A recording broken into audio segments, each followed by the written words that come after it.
Welcome one and all, this is the Ancient Journey. On today's journey, the Ghost Yacht. But before we get started, don't forget, if you enjoy the video, please hit that like button, share the video, and subscribe to the channel. And don't forget to turn on those notifications. And if there's a story out there you'd like to see us turn into a video, drop it in the comments section down below. Now let's get started. Every year, millions of vessels travel the oceans of the world. From industrial transport vessels to pleasure cruises, the ocean can be quite a busy place. It can also be quite deadly, and even more frightening, it can be quite mysterious. Every year, the remains of dozens of ghost ships reach the waters of Japan. Small, poorly equipped boats that are believed to venture out from the coast of North Korea are found adrift by Japanese authorities. The boats are often empty, but sometimes are found with perished crew members aboard, most likely dead from exposure or starvation from being adrift at sea for many weeks or months. In 2016, a ship called the Seo was found adrift in the Philippine Sea. The mummified body of its owner, Manfred Badgerat, was found inside, slumped over a desk, having died of a heart attack some time before being discovered.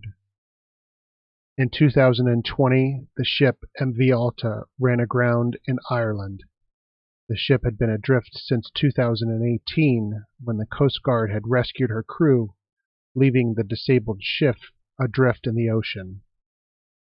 In 2021, the Young Yu Sing No. 18 was discovered adrift near Midway Island, with all crew and one lifeboat missing. The ship had damage from what looked to be a collision. Ships adrift in the sea, all alone, the currents and the winds their only guide, sometimes finding land, other times not, but always giving that one lesson to those who find them. On the ocean, you're often alone, and no one will know what happened to you. The KAZ II has one of those lessons to tell. The nearly 10-meter-long catamaran is found adrift about 100 miles from the northeastern coast of Australia. The KAZ II is empty, and no crew is found. The ship is boarded by authorities, and they find the yacht in the oddest of conditions. Everything is fine aboard the KAZ II. The boat is in operable condition. Food and some flatware was laid out on the table, as if dinner was about to be served at any moment. There's a laptop computer turned on and running on one of the tables. The engine of the ship is still on and running. The yacht's radio and GPS all are working. There are unused life jackets on board, along with a small boat hosted on the stern of the ship. In fact, the only thing out of the ordinary on the yacht, except for the missing crew, is a badly shredded sail and a fishing lure stuck in the ship's portside rudder. The KAZ II is towed into port for further investigation.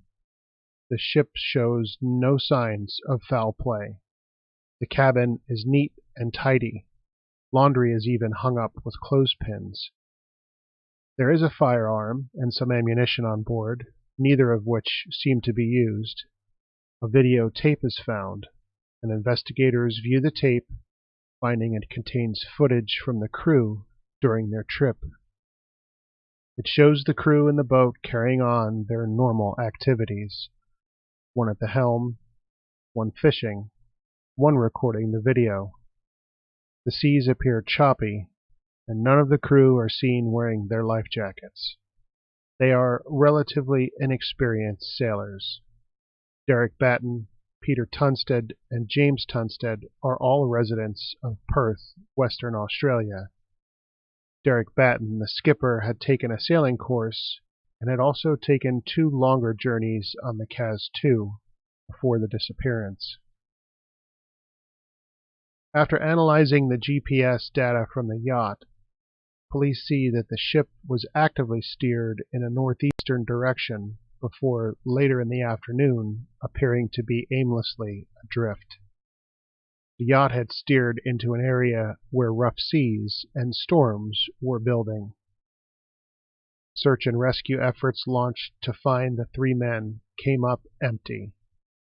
All searches are called off after several days, and an inquest begins into the men's disappearance. Witnesses report that the crew is well prepared and had never had any issues on the KAZ II's previous journeys. The journey was discussed daily between the three crew members over the course of several months, and a computer is used to plot several routes to take. They plan to stay close to shore and not sail at night for safety reasons. Overall, the crew seems to be prepared, cautious, and safe. The inquest arrives at a complicated scenario that involves the men going overboard, one after the other, and the ship quickly drifting away from them, leaving them behind to drown as the KAZ II floats away, just out of their reach. But one detail troubles Hope Hyming, the niece of the boat owner Derek Batten. The KAZ II is found with her fenders out.